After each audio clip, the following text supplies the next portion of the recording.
we have McCartin with his panel about innovating renewable energy project finance. Well, McCartin is a long-time leader in the Southeast Asia power sector, handling over the past 20+ years the financing, construction, and operation of power stations in the Philippines, Indonesia, and the USA, as well as in the development of power stations in Chile, Iceland, India, Kenya, Peru, Thailand, China, and the USA. He led the AES Renewable Energy Development Team for ASEAN, focusing on Indonesian geothermal projects, and was involved in development of the Philippines market strategy for AES and government relations efforts in Indonesia. Edward, may I welcome you here on the stage and get us started. Welcome this morning. We're going to speak again about financing of renewable energy projects, and the panel is called Innovating Renewable Energy Project Finance, but I think is actually more innovating the financing of renewable energy projects. In a lot of ways, project finance is an animal that's out there. It's very well known. It's been difficult to try to find ways to make it fit the renewable energy market. And so over time, we've been trying to figure out different ways to bring in new pieces of the financing structure to make these deals work. So we're not getting rid of project finance. We need project finance. What we're trying to do is find other things that we can bolt onto projects to make them move ahead more efficiently. So if I could ask my panel to come on up. First is Geoffrey Tan, and I do have to admit, I've gotten to that point in my life where I do need the glasses to be able to read what's on the paper. Mr. Tan is actually the Managing Director for the Overseas Private Investment Corporation, which is OPIC, an agency of the US government, providing political risk cover and lending. Jeff was basically been with OPIC for 18 years, and he joined, actually, I'm sorry, he's been doing projects for 18 years. He joined OPIC in 2003, working on power, renewable energy, water, toll roads, and port projects, basically throughout the world, LATAM, Middle East, Central and Eastern Europe, Asia, and Africa. Before that, he was at Chase Manhattan Bank, which is now JP Morgan. And probably whilst he was there, it changed iterations 5 or 6 different times, from Manny-Hanny to Chemical to this and that and Chase. Working both in New York and in Singapore, and before that he was with the Emerging Markets Partnership in Singapore, focusing on private equity investments in the infrastructure sector. The next we have is Mr. Yanis Boudjouher, and I hope I didn't torture that too badly. Yanis is also 18 years, it must have been a good year when you both got into it, of work in the financial and technical expertise within the energy sector, and has basically worked on M&A deals and risk management for about $16 billion worth of M&A transactions. He's worked in Asia, originating deals and helping developers to raise capital, including a 90-megawatt biomass plant in Thailand. He's also helped develop the feed-in tariff fund in Indonesia for one of the European bilateral agencies, which that'll be really interesting to hear offline how that happened, because we didn't even know they had feed-in tariffs. And before that, he was with EDF as the co-head of M&A and structured finance, and a member of the investment company for EDF Energies. The last, and certainly not the least, is the evangelical Alexis Issaharoff, who is truly an evangelist, as I learned last night, of solar power and how solar really can change the world. He is currently the CEO of Antah Renewables based in Malaysia. He's been working in renewable energy for the last 10 years for a company called Premier Power out of the US, doing solar deals, as well as he was the vice president for WS Tech, a wind and solar technology company out of Germany. And before that was a senior corporate executive for HSBC in the Latin American region. He participates, and this was something we talked about last night, I thought was quite fascinating. He participates in a global PV solar think tank, as well as working on initiative for Solar for Children, as well as a Solar for Peace program, and a solar film documentary. So with that, if I could have a brief round of applause, and we'll start discussing these topics. So looking at the market for finance, and obviously, we've talked about how projects get put together, how developers basically figure out what's the best regime, where do they go, what are the regulatory pieces that they've got to comply with.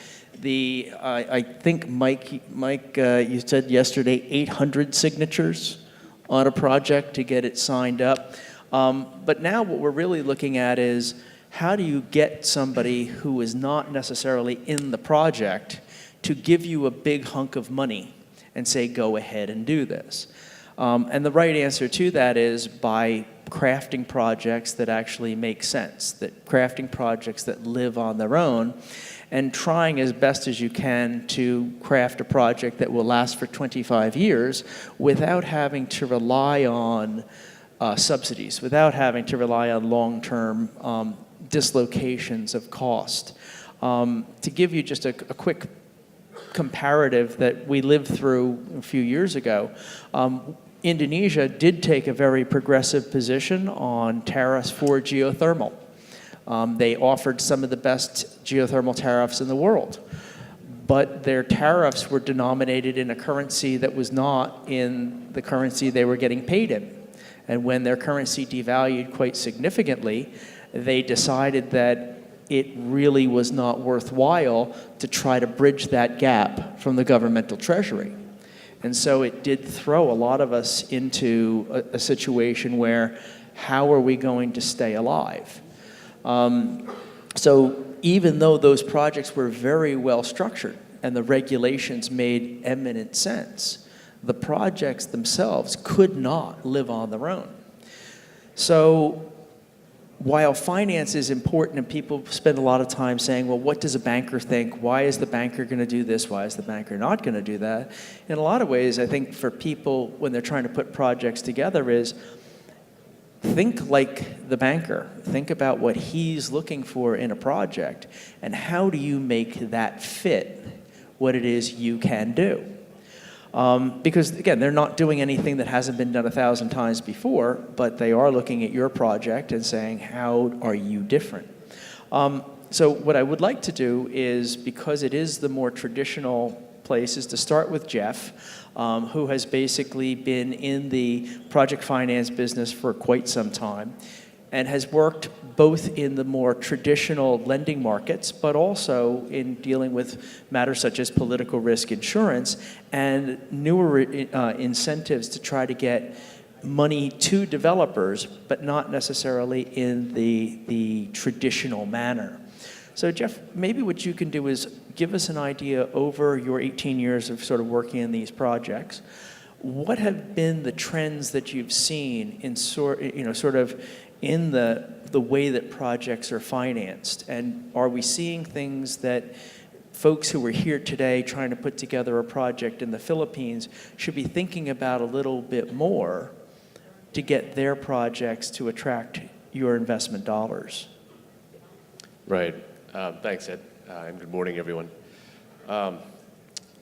If we try to profile how the market has evolved over 18 plus years, it's difficult, obviously, because every market is different, and I've been active, from developed markets to emerging markets and emerging markets around the world. I would say, broadly writ, we're still in a world where kind of traditional project finance, which started really in the 90s, still makes sense. All the fundamentals, are still the fundamentals. As Ed said earlier, I think what we're trying to do now, when it differs market by market, is try to tweak that, add things onto it, adjust things slightly, so that they adapt to both new technology, new legal and regulatory environments in respective countries, and so forth.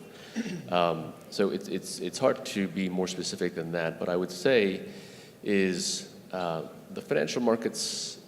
Some criticize for having short memory, and that may be true, but I think in this space, which is a fairly unique one, there's a longer memory base, shall we say. But it's also a field where people are very creative. We all want to solve problems. We all want to do deals, be it from a development finance perspective, like OPIC, where we're trying to progress deals forward. A little bit different than what Allard is doing at Infraco, but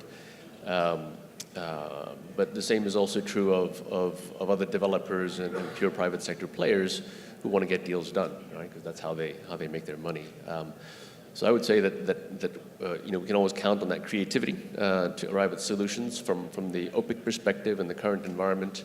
You know, the traditional IPP utility scale, you know, there's you know, again, the fundamentals are still there. I think it's really about respective markets and how they're approaching in the context of renewable, you know, their own incentive regimes and so forth. So I would say perhaps there's less innovation there that's needed kind of on the financing side. But I would say in certain areas within renewables, such as distributed generation and microgrids and rooftops and so forth, that's where we're seeing a lot more innovation, and we're participating in that. And we can talk about that later, but I'd like to give the others a chance to talk. And sort of switching gears, I'd say going to the other extreme. Alexis, you know, you and I spoke last night, and it seems that your firm has actually taken the view of getting involved with the development funding yourselves, but trying to keep projects financed yourselves and to work with them long term. And as a model, that sort of changes from the typical way of doing the development work until you get to financial close, starting construction, and then essentially trying to find other investors to pick it up. And maybe what you can do is explain, given your background, certainly coming from the banking sector, but also having been in the power sector for quite some time, how did you and your group determine that this was something that they needed to do to have a competitive advantage in developing their solar projects? Thank you, Edward. Good morning, everybody. First, let me say something good about Philippines. Gentlemen, you are arriving late to the party. What I mean is that already the world has a track record of 300 gigawatts practically in solar. So that's very good because many other countries paid their bill and invest a lot of money. So now with Philippines, when you're going to avoid to start, you can get a 90% price reduction in comparison with many countries that they started at $9 baht. I was 10 years ago building solar plants at $8.5 baht. Here you're talking about $1, 1.2, 1.3. So that is very good news to all of you because that came from many other countries.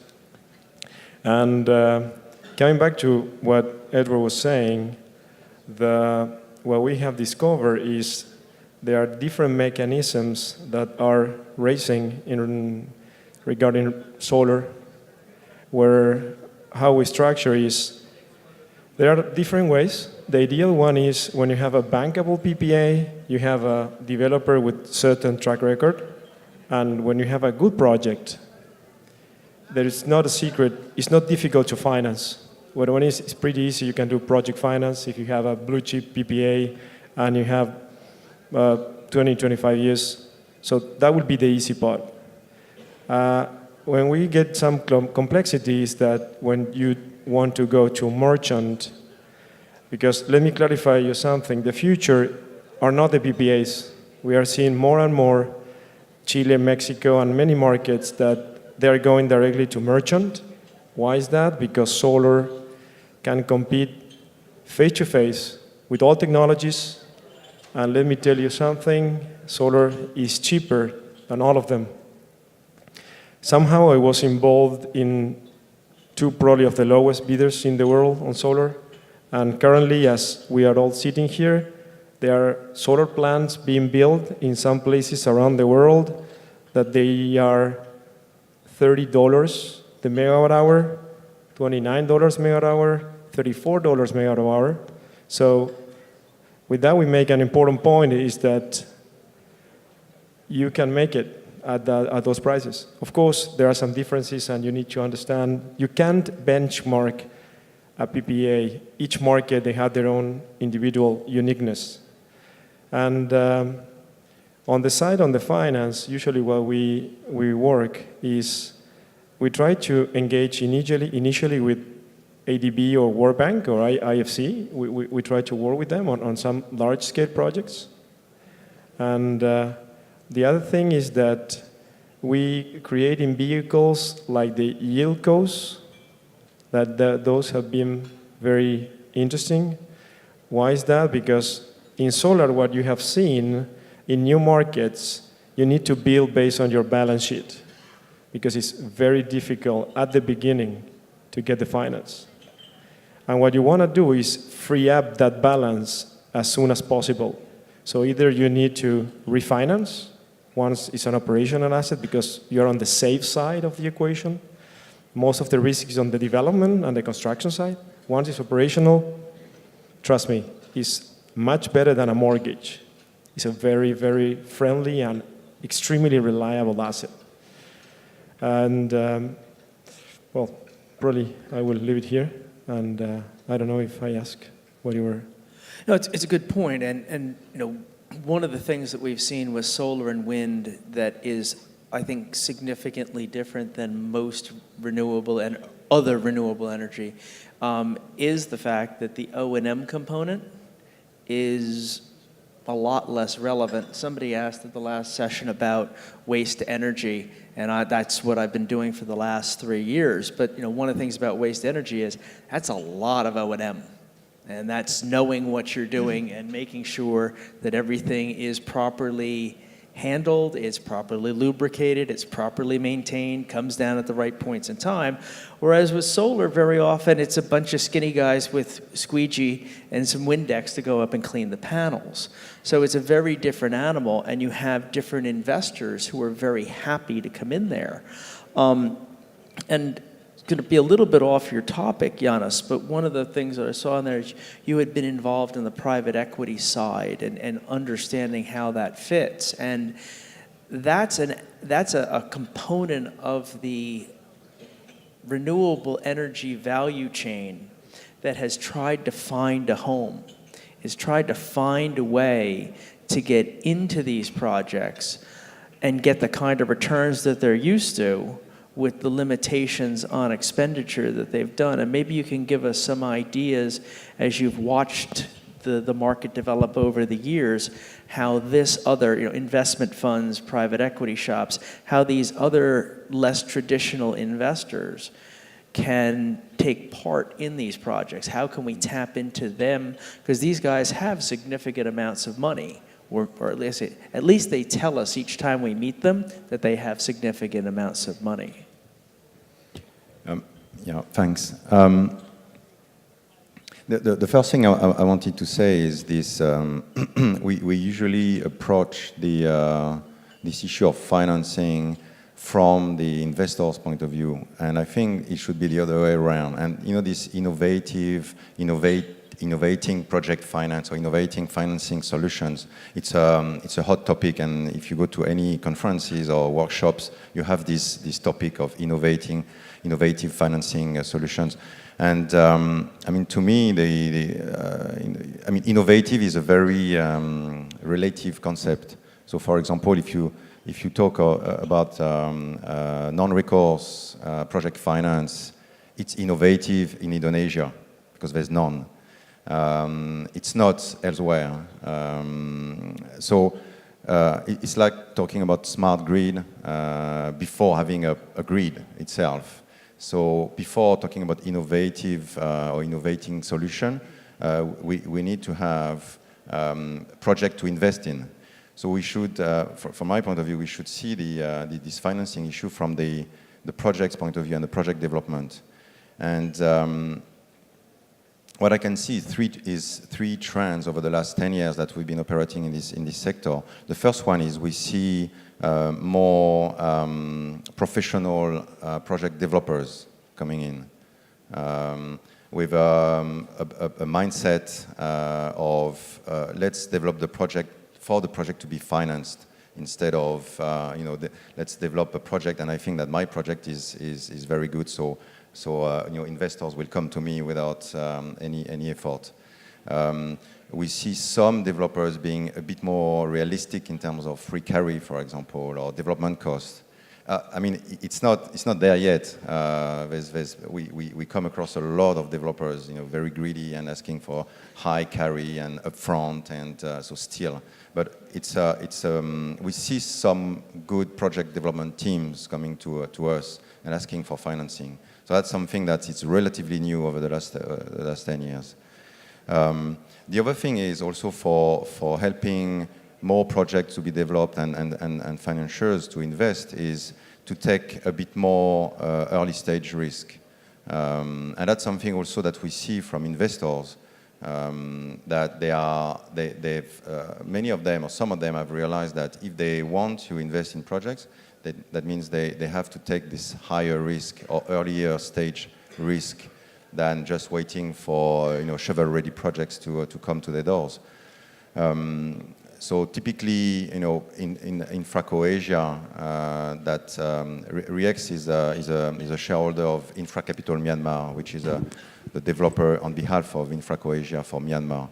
So typically, initiatives like the one from Infra-Asia is putting money into the development stage, so de-risking this project, reducing the risk and the cost upfront for private sector to initiate the pump, if you want to start the engine, so that private sector will be more willing to invest, and then that will create the trend, especially in Myanmar, which is the last frontier market in Asia. So the use of money is to me very, very important, as important as the way projects are financed, and this concept of let's take a little bit more risk and have projects instead of waiting and invest and not investing.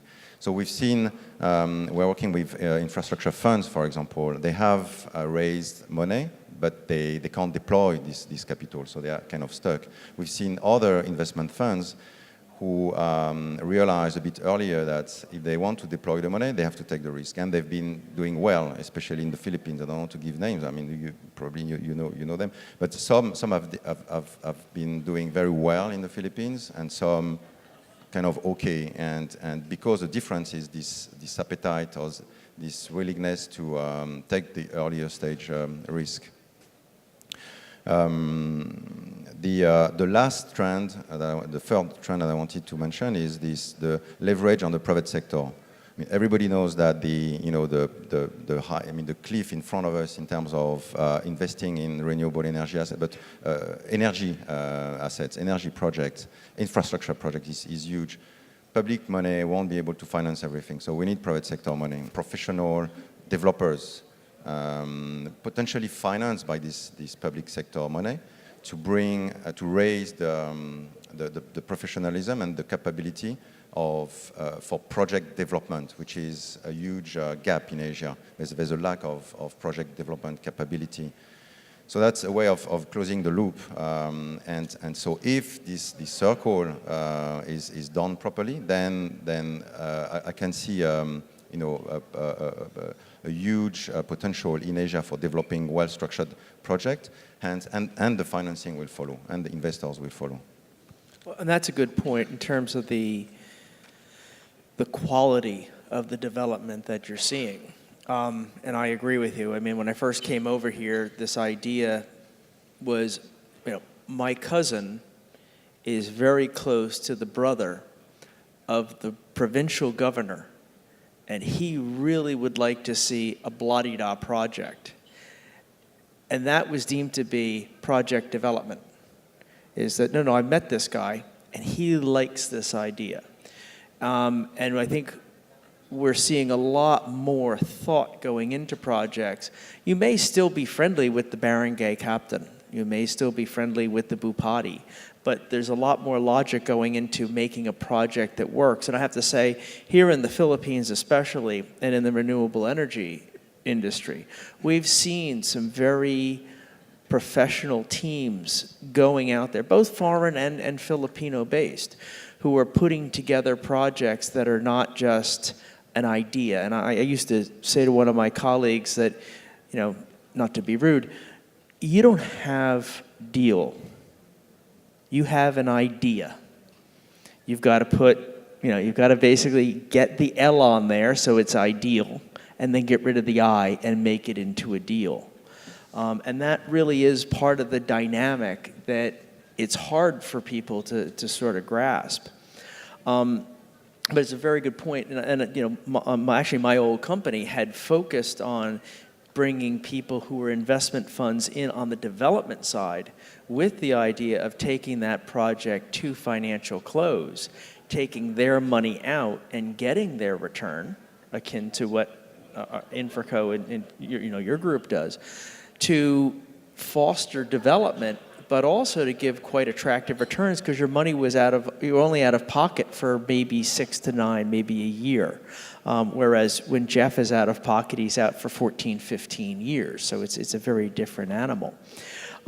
Switching gears very quickly, because it is something that is sort of a dichotomy here in the Philippines market, is we had gone from a world of PPAs where you negotiated a price with Napacor, and that's what you got for 25 years, to a competitive market where you've got anything, a megawatt or more going down, I guess, to 750 kilowatts of competitors who could go in there, a power pool that covers most of, I think, Visayas and Luzon,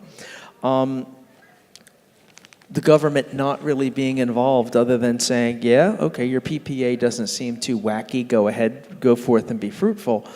But on the flip side, you now have the feed-in tariff structure, where the government is actually getting involved itself now by charging everybody 0.4 centavos per kilowatt hour, but the government's coming back in and taking an active position in subsidizing and providing a subsidized power price. It's got value, but in terms of financing, how does a financier, and I'm going to start with Jeff because he's more on the bank side, how does a financier look at that kind of a structure where we're going back to reliance on a subsidy as opposed to reliance on a competitive market where the power project is in a merchant universe? And which of those is more attractive to you? And I'm going to come back to you on the same question. That's a great question, actually. And the short answer is, in terms of our experience so far, and we've done maybe about $7 billion worth, of our own funding for renewables around the world, has been in support of the subsidized structure, if done right. Okay, so there's a lot of qualifications there, but in a nutshell. Why? So we've done merchant as well. We've done 3 solar merchants in Chile.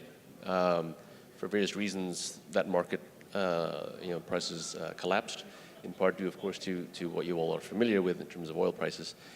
But we took a view there, and at the time it made a lot of sense. I mean, in retrospect, given the information we had, it still made a lot of sense. But clearly, circumstances have changed. Now, coming back to the subsidy environment, there are feed-in tariffs. That's what everybody's used to. We've also supported transactions in South Africa, which has had a hugely successful renewable program structured on the basis of competitive bids. And we like that a lot. What we want to see in those environments, whatever the structure is, we like competitive bids, but even in kind of pure fits where subsidies are clearly needed,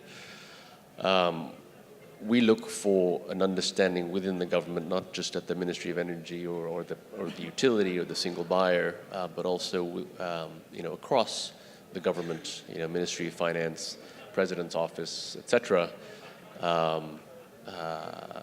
An understanding that, okay, this is something that we're doing consciously, we know what it costs, we have a view as to how we're going to pay for it, and this is the long-term vision for the country vis-a-vis renewables, vis-a-vis the electricity sector, vis-a-vis the sustainability of that, and tariffs, retail tariffs at some point, hopefully reflecting generation costs. So I would say as DFIs, most of us are willing to take a little bit more risk in that context compared to private sector lenders, and that's our role, is really to be a catalyst for situations where the private sector isn't willing to lend without some sort of political risk cover.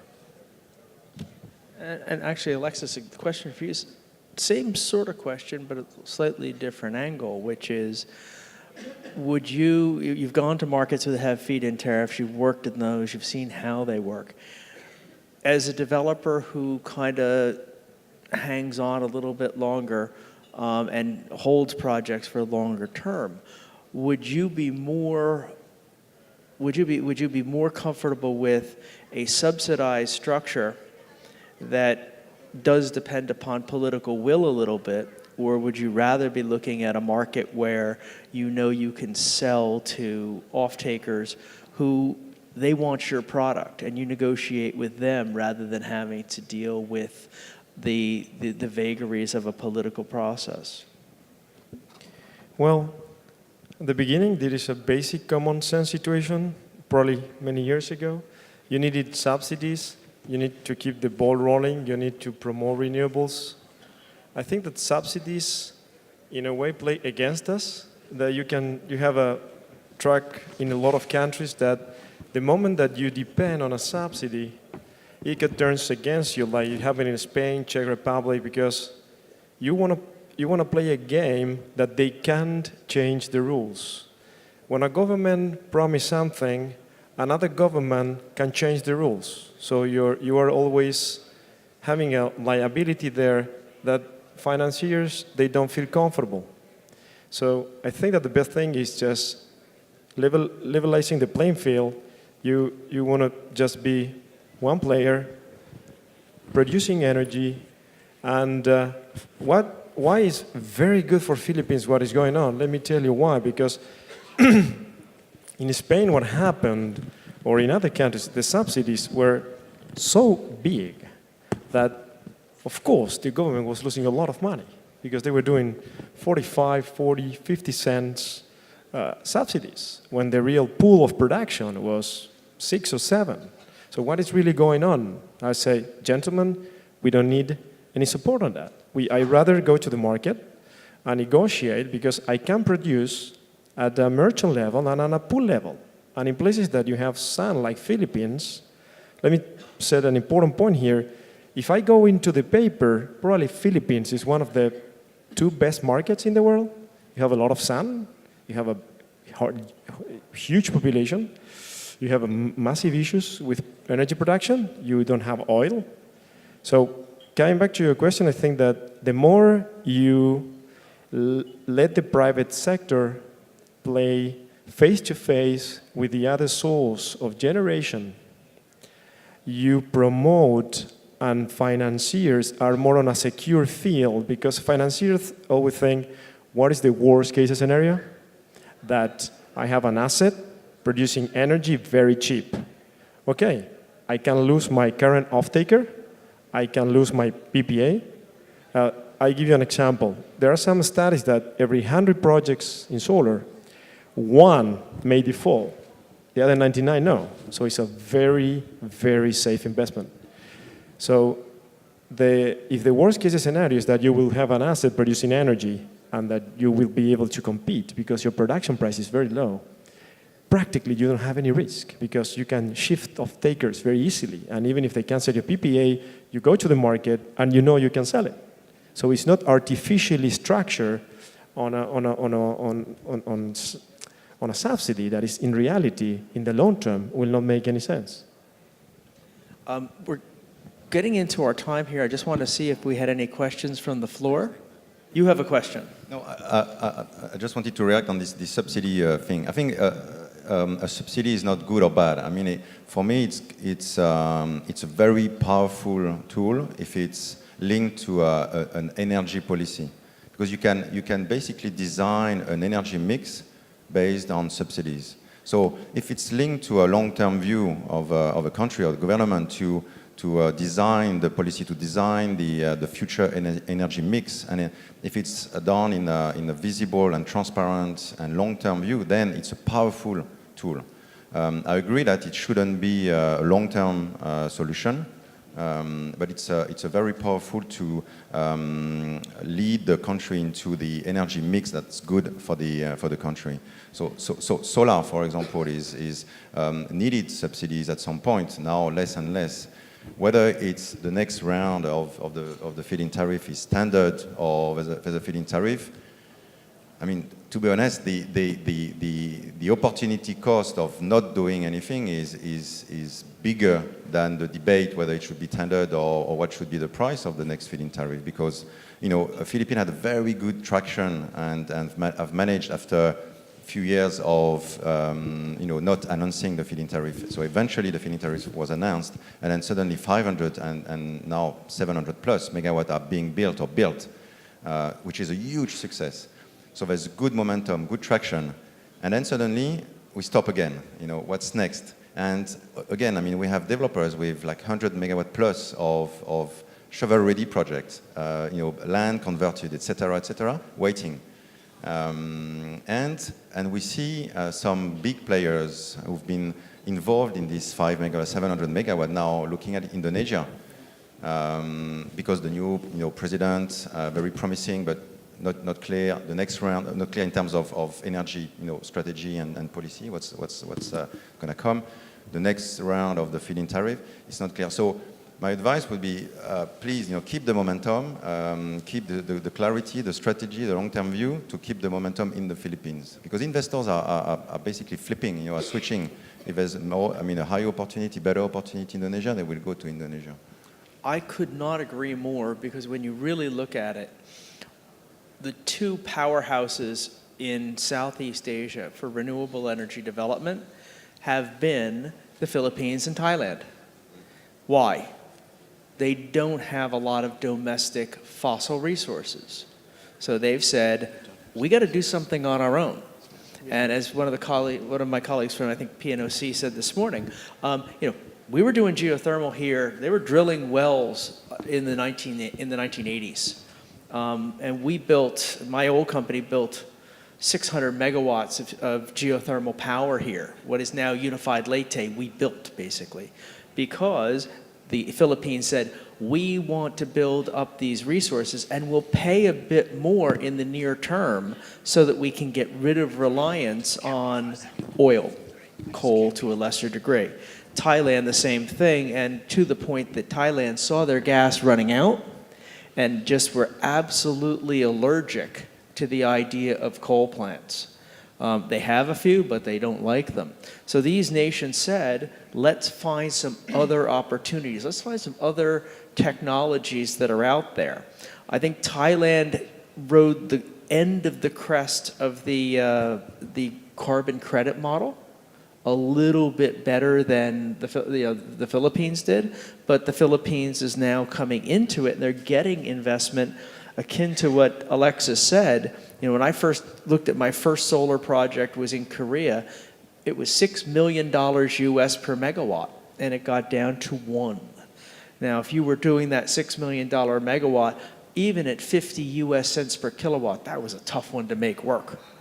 Nowadays, they're doing projects where they're getting grid parity in a lot of these markets. So having done what you said, putting a subsidized program in to say, let's do some other stuff that will help us balance our grid was, you know, that was regulatory genius. And I only hope that the ERC and the DOE here stick with that genius and try not to make it too difficult for the next go-round. So we're past our time. I know that I'll get yelled at, but I'm gonna say it. Any other questions?